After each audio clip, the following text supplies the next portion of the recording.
Mutual fund choice करताना adviser असणं किती गरजेचं आहे सर? खूप लोकांना असं वाटतं की म्युच्युअल फंड ॲडवायझरचा रोल हा आहे की त्यांनी त्याच्या इन्व्हेस्टर्सला बेस्ट फंड शोधून द्यायचा आहे.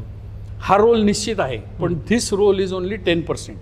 त्याचं सर्वस्व हे नाही आहे की चांगल्यात चांगल्या फंड त्यांनी देणे. सगळ्यात मोठा रोल काय आहे माझा म्युच्युअल फंड ॲडवायझरचा, तर त्या इन्व्हेस्टरची जी गुंतवणूक आहे ती सातत्याने करून घेणे, त्याचं बिहेवियर मॅनेज करणे. So it is less of finance and more of behavioural finance.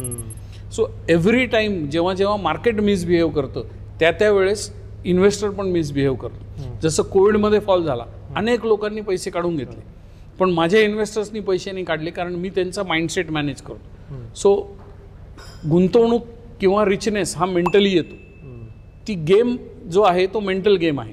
So if the investor remains invested for a long term तरच वेल्थ क्रिएशन होणार आहे. आणि भारतामध्ये जर आपण बघायला गेलो तर 2% लोक देखील 10-12 वर्ष सातत्याने गुंतवणूक करत नाही. आणि माझं मेन काम आहे की त्याला सातत्याने गुंतवणूक करायला लावणं.